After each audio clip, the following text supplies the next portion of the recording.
Buenos días, estamos acá en el edificio de posgrados de Ciencias Humanas. Mi nombre es Miguel Alexander Giraldo y como parte de continuación del proyecto Memorias de la Geografía Colombiana y tenemos como invitada especial al profesor Antonio Flores. Profesor, muchas gracias por estar aquí. No, con mucho gusto y gracias por la invitación, desde luego.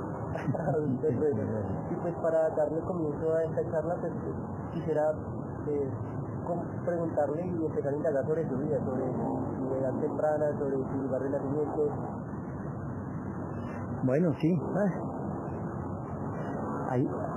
hay mucho que decir.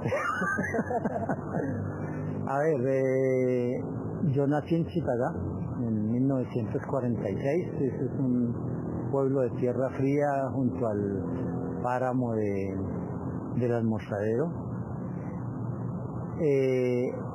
Yo provengo de una familia de desplazados de la violencia que hubo en esa época del veintitantos por allá.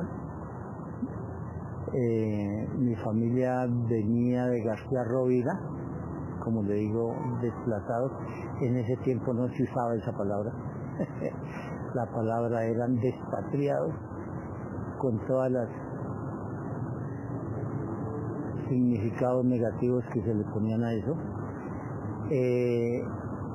La familia tuvo que atravesar desde Málaga y luego el páramo del Almorzadero con lo que tenían puesto. Llegaron a vivir en un hotel que ya empezaba, un hotel que ya empezaba a degradarse de los hoteles que había en los caminos grandes de herradura que conectaban Caracas con Bogotá. Eso ya era no era un hotel, realmente eran las paredes y había unos 3 cuartos.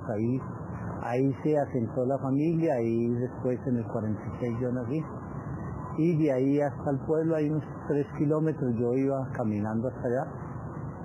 Normalmente las alpargatas, que era lo que se usaba, eran para ocasiones especiales. Y bueno, terminé la primaria y ahí como que paraban las alternativas. Incluso alcancé a hacer un año obrero agrícola. Me pagaban 50 centavos. Eso fue más o menos por los años 50. Eso fue en el 52 empecé la primaria y al 57 ya la había terminado y las expectativas eran esas, pero no sé cómo, por esas cosas. De pronto fundaron la Normal Rural en Chitagá y empezamos a estudiar en agosto. El año normalmente empezaba en enero, febrero, pero empezamos en agosto porque la fundamos. Y ahí empecé como otra posibilidad. Terminé la Normal Rural. Alguna curiosidad que le puedo decir es que pensando, digamos, en la academia que ustedes ven hoy, lo que ustedes tal vez han tenido,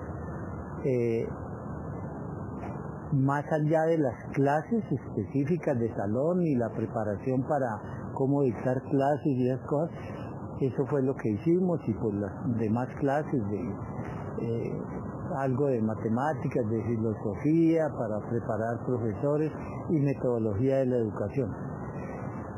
Más allá de eso, no había más nada.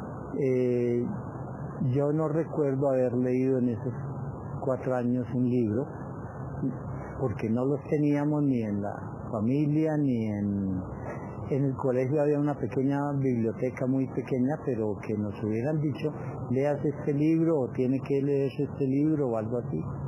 No, los libros eran para los profesores. Era un poco como la idea. De ahí salí a trabajar ya como maestro en primaria, pero ¿quién era uno en ese momento? Era un niño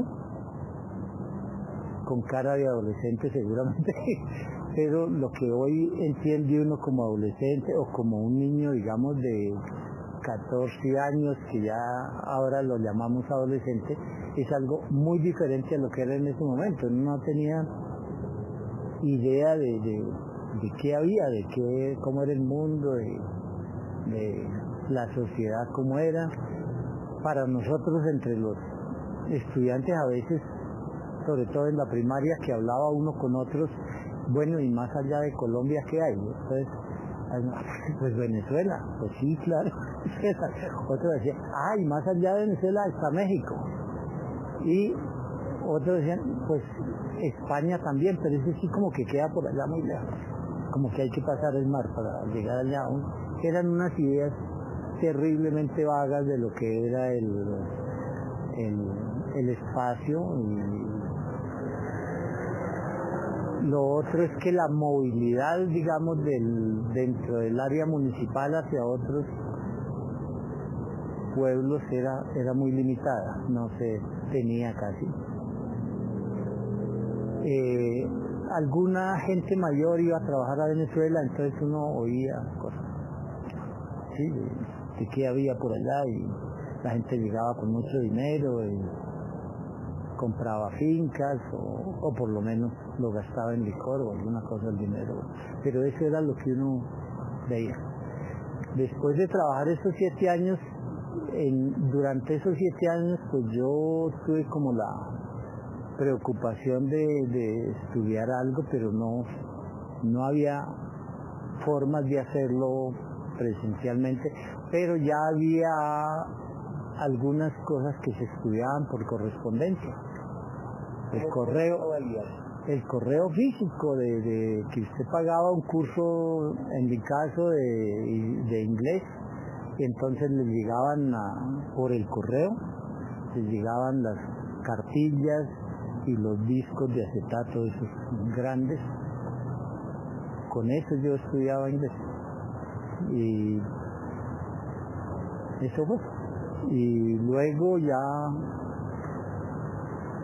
de esos 7 años vino el concurso como docente en escuelas del distrito en el 1969, y en el 70 empecé a trabajar aquí, en el área del Tunal, el barrio del Carmen, y luego en el Restrepo, otros 7 años, pero durante esos 7 años hice la carrera de Ingeniería Geográfica, que es ya en la Tadeo, que es ya como que todo cambió, digamos. Sí. A mí me llamó mucho la atención ese título, o sea, Ingeniería Geográfica. Pues quisiera que usted nos contara un poco cómo era tu programa, qué aprendió. Bueno, antes que eso, quiero decirles que en ese momento, pues, haber estudiado esa carrera u otra realmente se ajustaba más a lo que se podía hacer y no a lo que uno realmente quisiera. Trabajábamos todo el día, y entonces ¿qué quedaba? Buscar algo que tuviera un programa nocturno, y eso era la Tadeo, que era la Universidad Jorge Tadeo Lozano. Fue una fundación orientada hacia las ciencias de la tierra un poco, la biología también, porque había la carrera de ciencias del mar, había ingeniería geográfica y había agrología. Luego pero el centro era eso, de la fundación de la universidad, con la idea de un conocimiento del territorio nacional. Pero luego, obviamente, esas carreras no dan dinero para una universidad privada. Entonces ya llegaron otras carreras, derecho internacional y de diplomacia, las carreras que se pusieron de moda en ese momento, la economía, la administración de empresas, y bueno, eso cambió radicalmente. El cambio fue tanto que ya se vio que esas carreras no daban dinero, y los mismos estudiantes que querían hacer una carrera universitaria ya veían que como que esas carreras no eran muy productivas, muy rentables. Entonces simplemente las acabaron. De todo eso queda la carrera de Ciencias del Mar, que tiene un tiempo final de la carrera que se hace en Santa Marta. Biología marina. Hoy se llama Biología Marina. Y bueno, ¿qué hacer entonces como carrera? Pues como trabajábamos en una escuela y mucha gente, éramos todos como gente joven, pues de pronto alguien empezó a contar, estudiaba agrología, y empezó a contarnos qué era lo que hacían y cómo era, y entonces yo fui a la universidad, fui con otro compañero, Gustavo Montañez, que veníamos de allá también, y bueno, nos decidimos por esa carrera, por el programa nocturno, y ya, ahí empezamos como a conectarnos, pero antes de eso tener una conexión académica o de intereses investigativos o algo así, antes de ese tiempo, en absoluto nada. Fue ahí como un comienzo. En ese momento en la universidad. Sí. ¿Y con cuánto usted duró ahí 7 años? Con el distrito, trabajando como profesor y haciendo la carrera. Sí. ¿Y cómo fue la modalidad de grado? ¿Cómo se completa el tema? Había una tesis de grado. Esa tesis de grado la hicimos sobre la hidrología de la vertiente oriental de la cordillera oriental, es decir, todo el frente oriental, ya me desorienté, ¿sí? El frente oriental de la cordillera hacia el Piedemonte Llanero y hacia la Amazonia.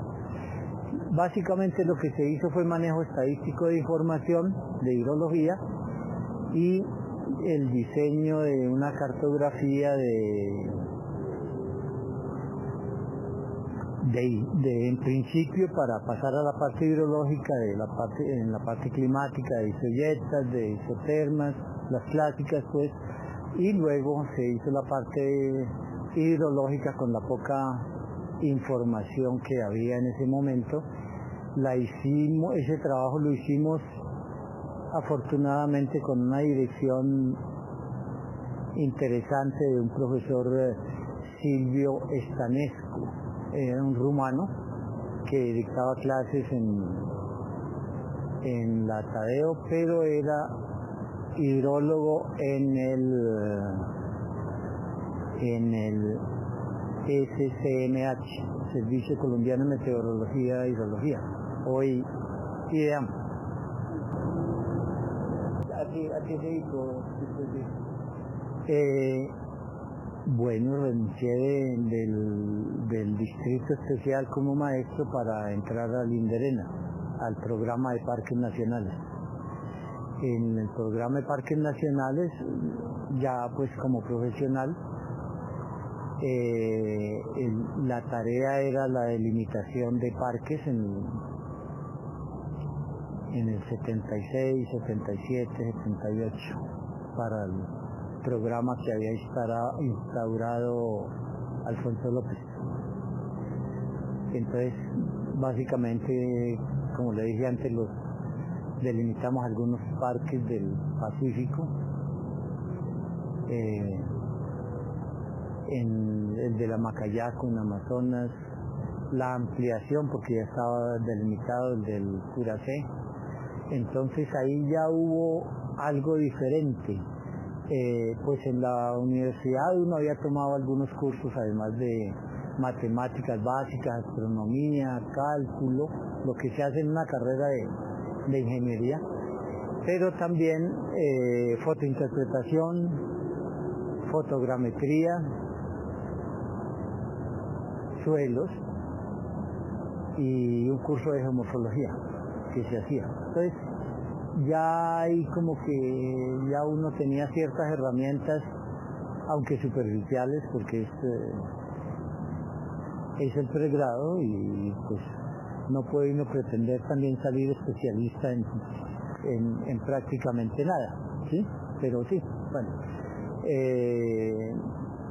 A mí me gustaba mucho porque me había encontrado por ahí unos libros de los que publicaba en América Latina, los publicaba el MIR. El MIR es una editorial rusa que traducía libros a muchos otros idiomas, entre esos el español. Yo no los conseguía muy baratos en la pajarera. La pajarera la décima. Sí. Y ahí encontraba uno cosas de geología, incluso de biología, biogeografía. Y sí, uno tenía, a pesar en ese tiempo un salario como profesor del distrito, alcanzaba para pagar la pieza que tenía por allá en el barrio Restrepo.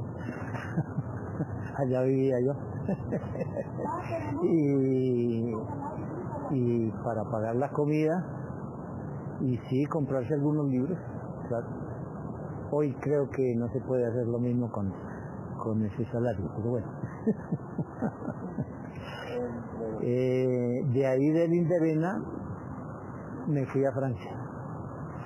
Había una misión francesa en el Inderena de asistencia técnica y yo hice la conexión con ellos y me dieron una beca y me fui.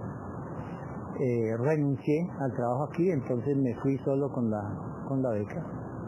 Estuve 2 años y allá estudié geografía física y geomorfología. Eso fue lo que hice. ¿Qué clase de programa era? ¿Allá? Allá era un programa patrocinado por la UNESCO que se llamaba Geografía Física y Ecología. Eso fue lo que hice y era un curso de 1 año que se hacía en París, Toulouse y Montpellier. Y en cada una de estas ciudades había centros especializados donde uno tenía acceso a mucha bibliografía, profesores muy buenos y los cursos que nos dictaban específicamente para el grupo de la UNESCO. Eso eran cursos de biología, suelos, geología, geomorfología y luego en Montpellier allá hicimos fue sobre todo biogeografía y en Toulouse hicimos un núcleo que se llamaba biogeografía con el profesor Bertrand. No sé si conocen algunas publicaciones aquí, por lo menos de un alumno de él que trabajó aquí, que dejó publicaciones, y Poinçon. Hay algunos libros aquí, en la biblioteca están. Esa era la orientación de esos cursos. Después sí ya básicamente hice fue geomorfología, regresé y empecé a trabajar en el COACH. Bueno, profesor, estamos hablando sobre su paso por Francia, sobre sus dos años en Francia, y pues yo quería preguntarle sobre específicamente esos cursos. Hablamos de geografía física, geomorfología, pero exactamente qué eran, o sea, qué grado podríamos darle hoy en día. A ver, este es un primer año de formación superior y los cursos estaban centrados en suelos, en geología, climatología y alguna parte teórica en lo que son problemas ambientales. Eso fue esa especialización. Sin embargo, yo ya estaba como muy, geomorfología, claro. Geomorfología era como lo que más me llamaba la atención. Entonces me quedé un segundo año, conseguí una beca para un segundo año y ya me quedé en París para ese segundo año. En París ya era en la Facultad de Ciencias de París, y allá la formación que tuve era ya más de geografía. Y en esa parte los cursos eran geomorfología, era como lo que más se trabajaba. Se trabajaba mucho en formaciones superficiales, en algo de amenazas naturales. Lo de riesgos, tal como se está manejando hoy conceptualmente, todavía como que no entraba, pero era básicamente amenazas. Me entusiasmó mucho por algo que no teníamos aquí, era lo de la geomorfología aplicada al turismo, lo de las avalanchas en la primavera y las cosas relacionadas con la nieve, pero solo me gustaba, pero no porque yo supiera que tenía opciones de trabajar en esto. Pero entonces la parte glaciar sí, me entusiasmó mucho y efectivamente eso fue lo que tuve la oportunidad de regresar a trabajar en eso en el Instituto Geográfico a los 5 años. Yo quisiera preguntarle, pues, en esa época aún la geografía regional estaba fuerte en Francia, o ya estábamos entrando a esa época. No, era más crítica, era ya... No, todavía, pero ya estaba como esa transición. Yo recuerdo porque yo asistí a varias sustentaciones de tesis y eso, y ya como que no se miraba muy bien. Bueno, pues, hasta aquí hemos ya recorrido su formación con la superior rural, con la normal superior y con su carrera en la TAEO y su paso en Francia. Hasta aquí hemos visto una evolución en su conocimiento geográfico, pues con ese conocimiento primitivo que usted tenía en la primaria, con sus aspectos que adquirió ya en su pregrado y con sus estudios especializados en Francia. ¿Cómo veía usted la geografía en ese momento? A ver, había muchas discusiones y en ese momento el boom, sobre todo al que nos hicieron pasar en esos cursos, fue ir a las discusiones, sobre todo a nivel municipal, sobre ordenamiento territorial, con campesinos, con autoridades, todo eso. Y allá se hablaba mucho de que quién podía resolver el problema de integrar toda la información para tomar decisiones.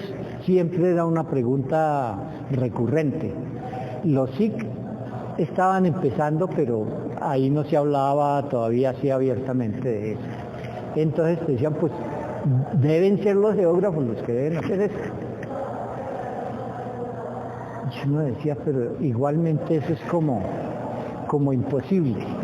Una sola persona manejando tantas cosas para hacer propuestas de ordenamiento territorial donde la población toma decisiones, interviene, y los políticos están ahí también tomando decisiones, y los campesinos buscando cosas muy prácticas. Eso era como las discusiones que nosotros veíamos. Pero sí recuerdo mucho que en las discusiones siempre afloraba el tema de que la geografía era una materia, una disciplina importante, que no se hablaba de ramas de la geografía, sino de la geografía. Y pues uno decía, como la carrera que tiene la mayor formación para hacer integraciones de tipo paisajístico, de amenazas, de proyectar formas de ocupación. Hasta ahí como que eso era aceptado bastante. Eso estoy hablando ya del 79-80. Bueno, ya entramos un poco más a la época de los 80. Acá usted volvió de Francia y, sí. ¿Y a qué se dedicó? Me vinculé al COASI. En el COASI, a ver, en el CODASI había un subdirector de geografía con quien uno realmente podía hacer propuestas de investigación. Y en ese momento se propuso con un profesor alemán que llegó con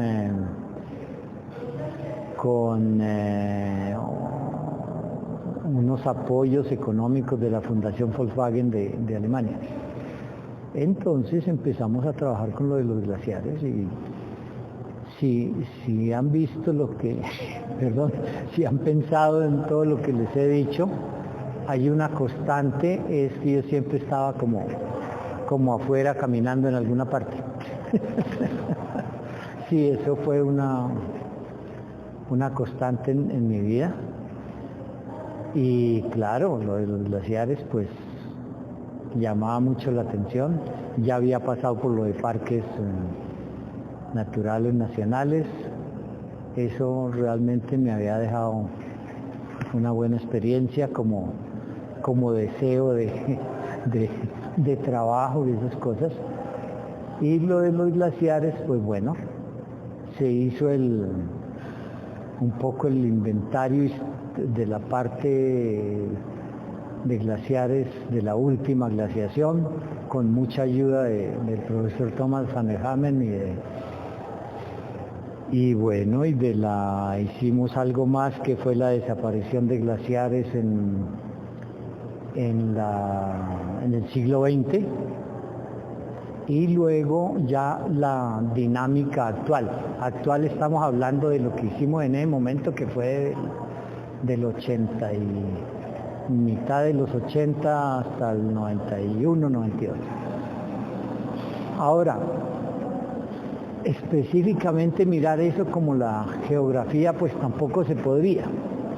Sin embargo, ya más adelante se empezó a relacionar eso con el problema del agua, de los campesinos que viven y que dependen del agua, de las quebradas y ríos que vienen de los glaciares. Eso ya fue otras personas que lo hicieron con el IDEAM, pero con participación de estudiantes del Departamento de Geografía, que se hicieron algunas tesis, monografías de pregrado. Y también ya mirando un poco la parte ambiental, se hizo lo de las temperaturas de suelos en condiciones naturales y en condiciones intervenidas, lo cual empieza a mostrar un problema de calentamiento de los suelos por la intervención misma, por la intervención. Entonces, eso es uno de los trabajos que como que también me llenó mucho, difícil de hacer también, porque hay que ir abriendo huequitos por muchas partes del país y manejar la información y todo. ¿Qué más en esta época? Ya veía tal vez más como la relación de estudiar elementos del medio físico, pero con relaciones humanas en los cambios que se iban presentando. Y ese es un ejemplo importante de eso, lo de temperaturas de suelo. Ahora, lo de los glaciares como efecto de la fusión para recurso hídrico, de disponibilidad en las áreas cercanas a los glaciares, y ya más de tipo académico con clases de estudiantes la geomorfología, con las amenazas hacia desertificación, que yo trabajé con estudiantes y hay varias monografías de grado sobre ese tema. ¿Es? Bueno, antes de entrar a esa parte de... Pero, perdón, le quería decir que no, yo mismo a veces tengo como la discusión interna de si hay algo específico que se llama geografía física, ¿sí? Porque si estamos hablando de algo que es geografía, pues es geografía y tiene que ser una ciencia social. Pero si estamos hablando de los glaciares, para volver al mismo cuento, si no vemos eso en su relación con lo que implica, con la sociedad, por lo menos en nuestro caso, la que está asentada en sus alrededores, que depende del agua, que depende del glaciar que se acabó, o que ya no va a haber más agua, o del turismo incluso que puede potenciar la presencia de un glaciar o algo así, pues no sé, tal vez no estaríamos hablando de geografía, si no miramos esas relaciones. No, igual si estudiamos la distribución de la población en un espacio, y no es porque allí miramos las actividades que se potencian por la producción o en algo, pues tampoco. Bueno, entonces ahí es donde se requiere lo que se predica tanto en el salón, de la capacidad integradora para poder hacer geografía. Antes de pasar a estos trabajos, a su parte más como profesor, y la parte ya académica de estos trabajos, pues quisiera devolver un poco en el tiempo, y pues usted, ya que nombró al profesor Tomás Van der Hamen, ¿cómo accede a su doctorado? ¿Cómo llega a la Universidad de Ámsterdam? ¿Cómo fue todo ese proceso? El contacto inicial fue en el Instituto Geográfico. Él tenía un proyecto de mirar los ecosistemas en transectos en las cordilleras, y el apoyo central que tenía era en el Instituto de Ciencias de la Universidad Nacional y en el Instituto Geográfico con Suelos y Geografía. Entonces ahí entré yo. Y pues ya empezamos a hacer, yo empecé trabajar con él en el Sumapaz, y pues a ver, era una persona de esas difícil de decir en este momento cómo era, de un magnetismo muy especial que uno siempre quería ahí como estar oyéndolo, a ver qué decía sobre las cosas, sobre lo que había pasado aquí, lo que había pasado allá y por qué, y era deslumbrante poder oírlo hablar. Y no solo en una charla en donde uno asistía, sino en el campo también. Eso era impresionante, su capacidad para hacer interpretación paisajística y lo que había ahí, cosa que es de lo que más formación académica da. Ese fue el contacto ahí, y entonces pues yo ya había avanzado con algunos trabajos de la Cordillera Central en geomorfología, y entonces le hablé de mi interés de estudiar un poco más, y entonces me conectó con el profesor Jungerius de la Universidad de Ámsterdam, y en el programa de él pues ya vino la beca y vino el viaje. Pero yo ya tenía prácticamente la tesis lista. Lo que hice en Ámsterdam fue asistir a escribir con los materiales que él llevaba, la información que tenía, y asistir a varios seminarios de formación en geomorfología. Incluso tomé un curso muy corto de biología del suelo. Era básicamente formación de suelos.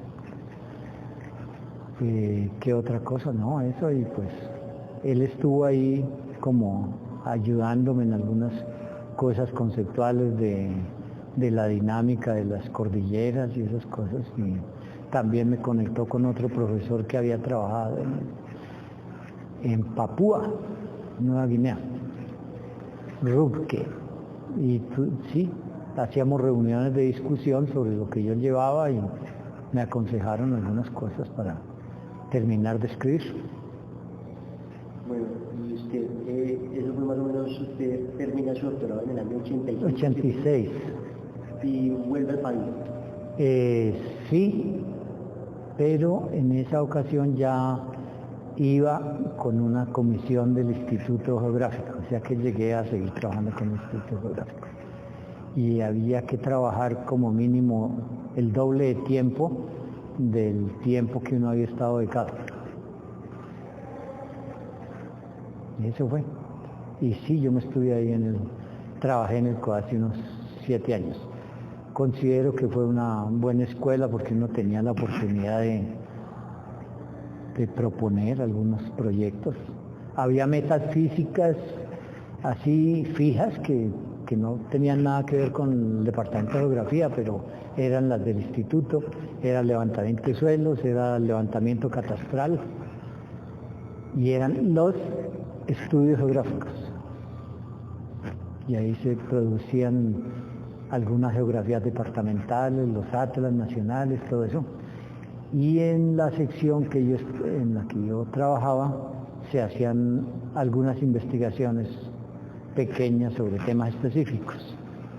Eso. En el año 1993, en 1992, ingresa al departamento de geografía. ¿Cómo fue su ingreso? ¿Qué hizo para ingresar? ¿Quién está en ese momento? Bueno, pues en ese momento ya la carrera de geografía existía como, bueno, no como la hay ahora, pero había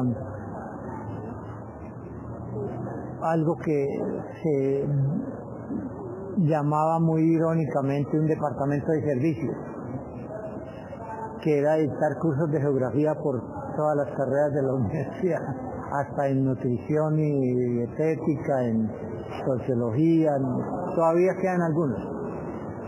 Pero empezó la carrera de geografía, ya la habían planeado básicamente el profesor Camilo Domínguez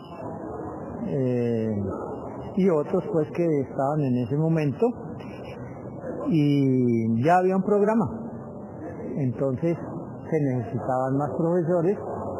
Hubo un concurso para la parte física, volvemos a lo mismo, para geografía física, y entonces yo llegué. Yo presenté concurso y gané, y pues empecé a trabajar, y el primer año todavía no había carrera andando, fue el segundo año ya, y ahí ya empezamos con la primera corte de estudiantes. Y claro, enfrentando todos los problemas que implicaba tener una carrera que todavía no sabíamos muy bien qué queríamos hacer, pero ahí se fue con discusiones y discusiones, se fue ajustando un poco hasta lo que se desarrolló ya en años posteriores, como 1998 en adelante, y hasta lo que yo conocí, que pueda decir, en el 95, 97, y lo que ustedes conocen. Usted hace un momento fuera de cámara nos estaba contando un poco sobre las salidas de campo, sobre la importancia de las salidas de campo, sobre cómo se hacía, cómo era la metodología que usted usaba. Pues yo, de todas esas salidas de campo, tal vez solo hice una que no conocía el área donde yo, que fue la de la parte baja de por Tumaco y hacia el sur de Tumaco, por el Micay. Creo que me equivoqué en la vía Barbacoa. Tal vez es la salida que no conocía el terreno, pero una cosa es que las salidas de campo deben, los espacios a donde uno va deben conocerse por parte del profesor. Eso. Y lo otro es que los estudiantes deben haber preparado algo sobre esa salida. Algunos temas con base en información secundaria, de modo que no lleguen como a, pues no conocerán los sitios ni nada de eso, pero conocerán algunos problemas, algunas ideas, algunos conceptos, ya deben ir preparados para lo que se enfrentan allá. Eso es básico. Lo otro es escribir. que los estudiantes escriban, ojalá el mismo día. Yo solía hacer reuniones en la noche con los estudiantes para que trataran de resumir los problemas que se habían visto durante el día. Y en varios casos eso funcionó bien, a mí me parece, y llegar a Bogotá como a pulir un informe, ¿sí? Pero es necesario escribirlo allá mismo, ese mismo día. Y eso funciona bien, me parece. ¿Qué se hacía? Pues básicamente como salidas que yo hacía era de geomorfología, pues énfasis en los procesos, en las formaciones superficiales, en las formas, separando el relieve y modelado. Eso, si hay una de las cosas que no logré hacer mucho fue que eso como que se tuviera siempre en cuenta cuando se va a hablar de geomorfología, hacer esa separación entre formas que dependen de la estructura interna y de lo que se relaciona o es causa de la dinámica externa, por el agua, por el viento, en fin, por la gravedad.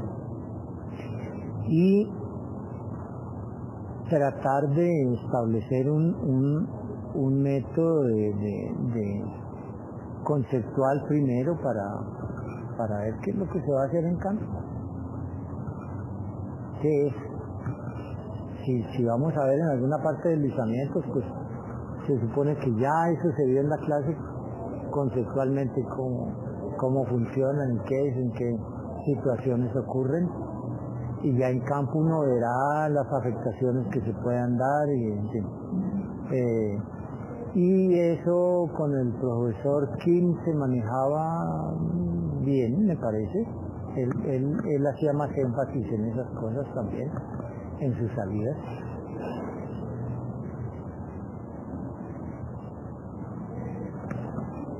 Bueno, pues acá también otra cosa que quería tocar, también hablamos de un rato, es sobre esa reflexión, sobre esa formación más epistemológica que debería tener como nosotros como geógrafos, que quería que nos contara respecto. Sí,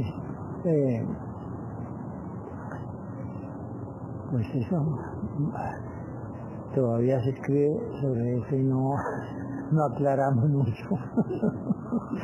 Pero a ver, la formación en geografía, para hablar de mi caso, yo no tuve una formación en una carrera de geografía, fue algo como que se fue generando ahí poco a poco, haciendo una cosa aquí, otra allá, sin una directriz, digamos, epistemológica en eso.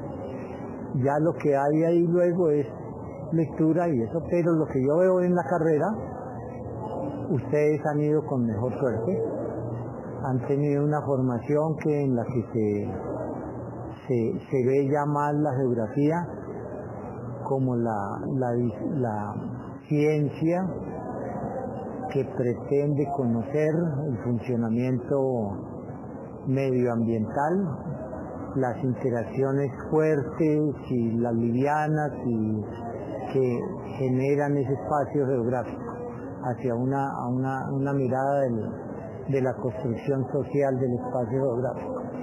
Entonces ahí cabe todo ese discurso de la integración de las ciencias holísticas, de que es lo que uno está viendo hoy en las tesis que ustedes hacen, uno ya ve ese discurso.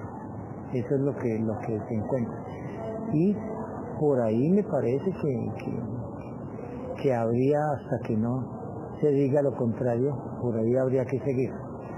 Ahora, también pienso que en esa parte epistemológica, algo que ha sustentado las concepciones holísticas que se manejan en la geografía es la parte técnica.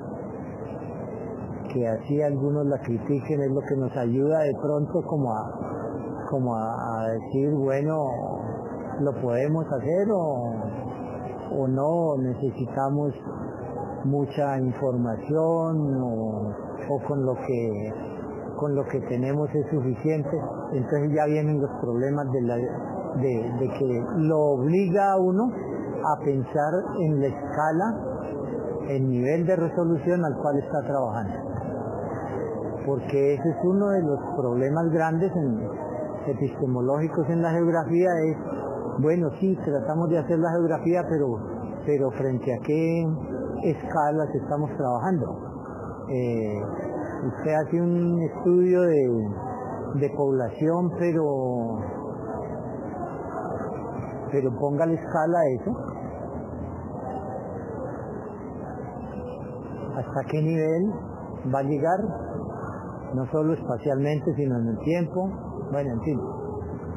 Es otro de los puntos, digamos, duros que en la geografía normalmente hay que verlo desde la epistemología, son las escalas, nivel de resolución al cual se trabaja.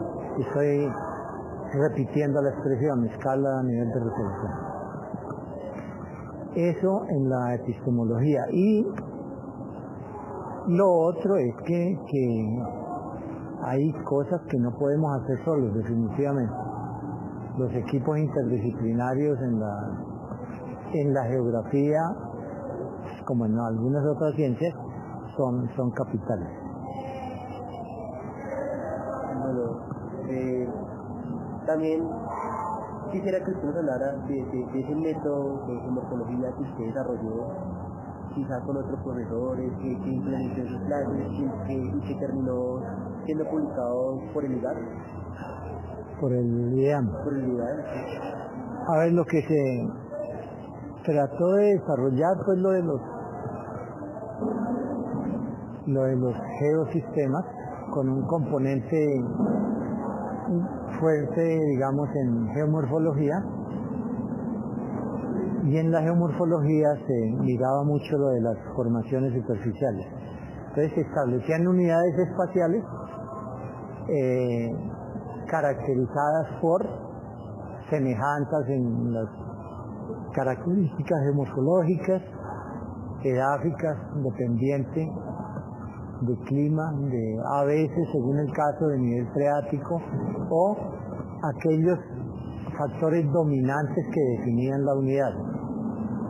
Pero nos quitamos la ilusión de que en todos los casos debíamos definir los mismos parámetros, porque la misma diversidad de lo que tenemos como que no permite hacer eso. Entonces justamente eso es lo que hace diferente una unidad a otra, y y se debe caracterizar. En una unidad puede dominar, no sé, el puro sustrato geológico, entonces definámosla con eso. En otra lo que la define es otra cosa, no sé, la formación superficial que se está mirando, es un depósito de cenizas volcánicas con no sé qué otras condiciones de clima y de estabilidad. Bueno, definámosla con eso. Entonces fue lo que tratamos de hacer con la idea de los geosistemas, y pues en las clases tanto de la universidad como del posgrado de geografía que tenía la Universidad de Tunja con el COAS, y eso fue lo que se desarrolló, y eso fue lo que se dejó como la zonificación para el IDEAM, que fue un contrato que el IDEAM hizo con nosotros en el Departamento de Geografía, y se propuso ese método de los geosistemas. Bueno, eso no es que sea mío, ¿no? Eso obviamente viene de escuelas como la de Sochava en Rusia, la de Bertrand en Toulouse, profesor Bertrand en la Universidad de Toulouse, y después aquí tratamos de adaptar dadas nuestras condiciones de investigación y medios. Ese apartado de lo que usted desarrolló, me contaba hace un rato ya que aparece en su libro publicado en 2003 de Colombia, evolución de sus relieves. Quisiera que pues, primero nos hablara de ese libro, que pues, es como un paradigma en el departamento, porque pues, de alguna manera tenemos que leer algún capítulo durante nuestra formación de ese libro, y que nos contara de ese libro y que nos contara de ese capítulo, de cómo lo desarrolló, cuánto tiempo le tardó.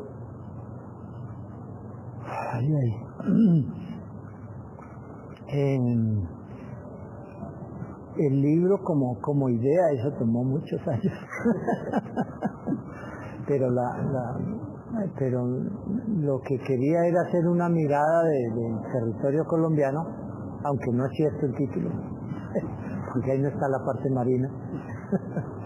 Es cómo se formó, y cómo se formó visto desde dos causas, es decir, las causas internas de la formación de los relieves, por fuerzas tectónicas, y las causas externas, que son la modificación de los relieves, que es el modelado. Esa fue la idea central, y yo fui acumulando materiales durante muchos años. Bueno, entonces traté de compendiar cosas que tenía para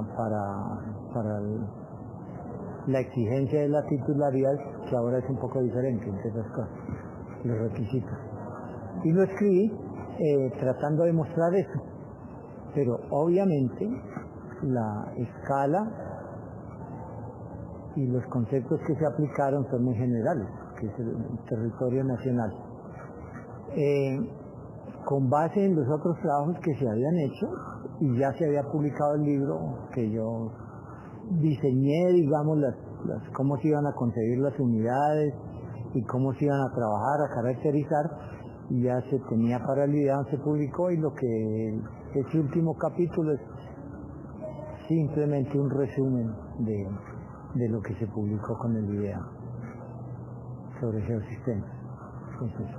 Pero para volver a eso, los geosistemas es un desarrollo conceptual de muchos investigadores en otras escuelas con que ya les cité, y pues aquí tratamos de hacer algo con eso. Bueno, porque yo quisiera pues, preguntarle también sobre su etapa post Universidad Nacional, sobre a qué se dedicó. Bueno, pues no hice más docencia. Ya después del momento de la detención, sí duré unos años aquí mismo en la Universidad Nacional trabajando como docente, dirigiendo algunas tesis, revisando algunas publicaciones. Eso fue lo que hice, pero ya hace unos 5, 7 años haciendo algunos trabajos de consultoría externos a la universidad que no tienen relación administrativa con la universidad. Y ya los últimos 6 años, 7 años, ya me alejé de todas esas cosas. Y lo que he tratado de hacer es dedicarme a lecturas sobre preocupaciones que uno tiene sobre el universo, sobre cómo funcionan algunas cosas, cómo es el origen, cómo ha evolucionado. De eso he leído bastante, y también hay un tema recurrente en mis lecturas, es sobre la religión.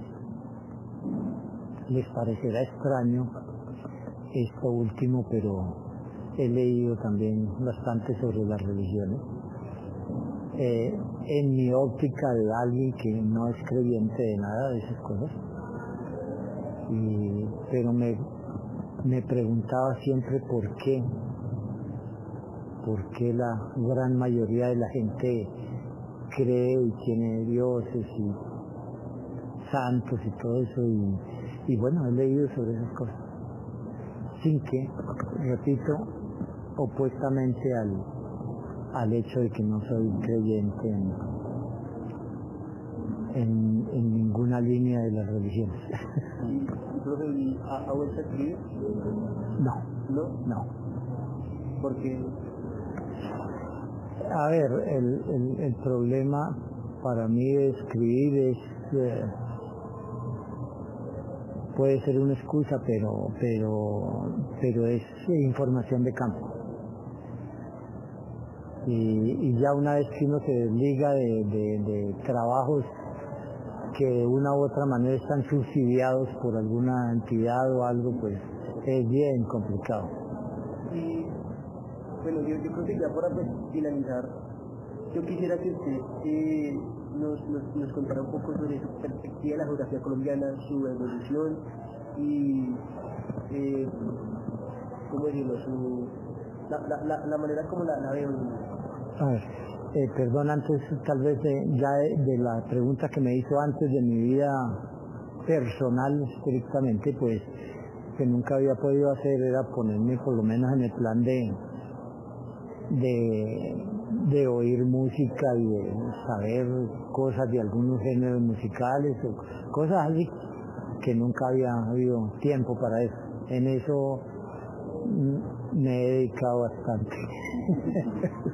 Y películas, me gusta mucho el cine que muestra problemas históricos y cosas de estilo, y ahora más con la pandemia tuve más posibilidades de ver cosas. Pero bueno, ya su pregunta. Yo veo, a ver, estamos en un auge de considerar los problemas ambientales. Eso lo vea en la economía o en la política o en lo que usted quiera, ahí están. Todo el mundo está hablando de eso. ¿Cuál es el pero? El pero es falta de profundidad en la parte conceptual y en el conocimiento para entender el asunto y de poder plantear soluciones, así sean obviamente de muy pequeña escala, pero que sirvan de algo. Entonces yo veo la geografía con una muy buena posibilidad en ese sentido.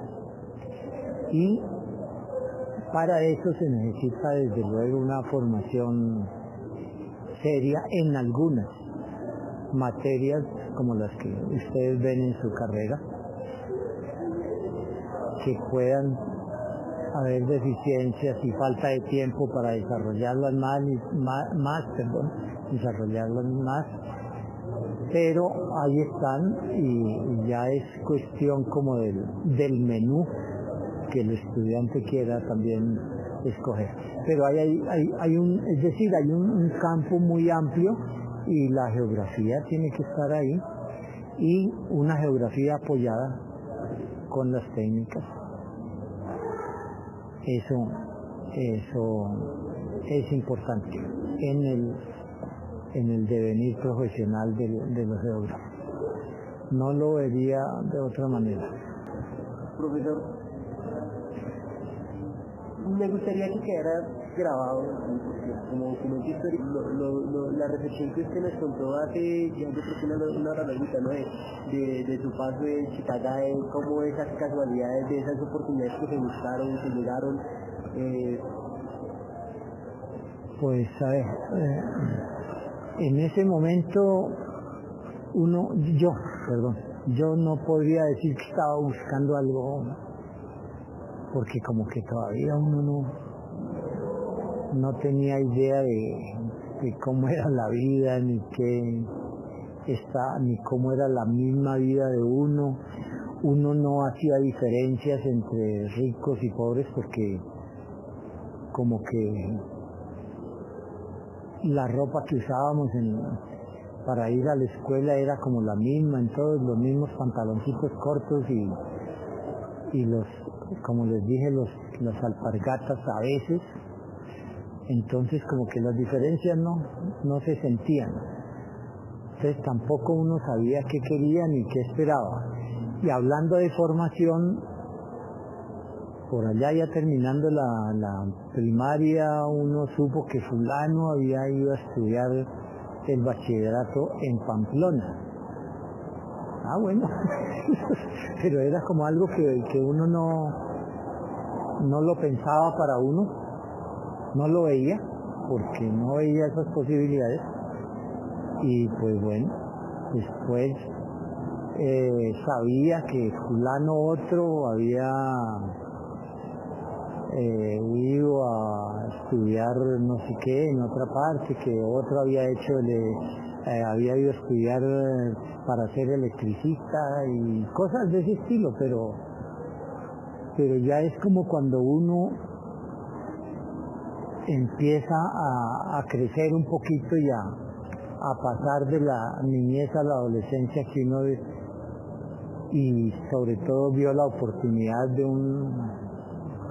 un colegio que llega, de una normal que llega y ni siquiera yo no fui a buscar que me matricularan allá, simplemente me mandaron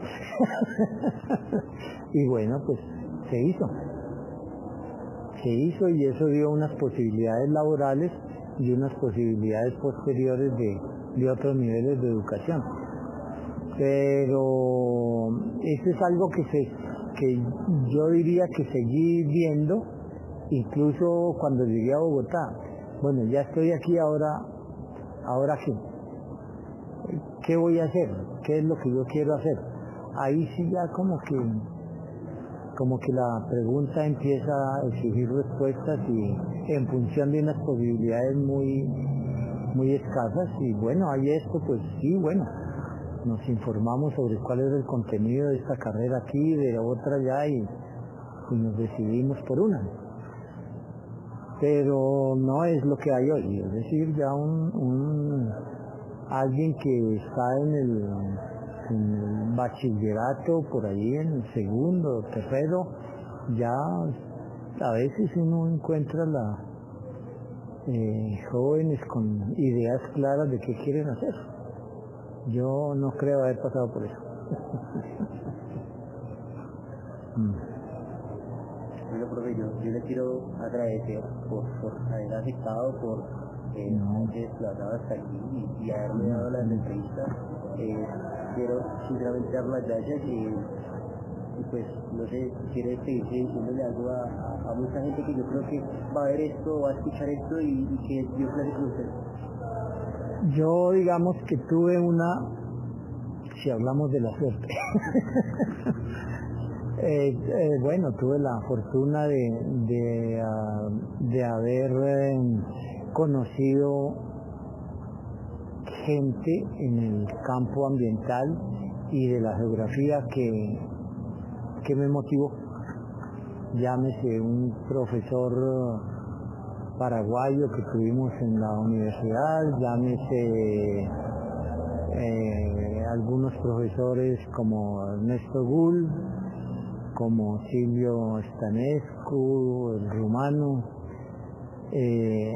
y ya después, más específicamente, el haber conocido al doctor Thomas van der Hamen y su ayuda. Entonces, como que todo eso fue muy afortunado para explicar lo poco que yo logré hacer. Termina con una reflexión muy modesta, me parece. Pero yo sé que uno hubiera podido hacer más cosas, pero a veces no se decide o no las busca. Bueno, profesor, reitero mi agradecimiento. Agradezco a las personas que estén viendo esta entrevista, que está hecha en el marco del proyecto final del curso de Historia de Pensamiento Geográfico. Y pues, muchas gracias. Bueno, gracias a ustedes por su trabajo también y oír tantos cuentos.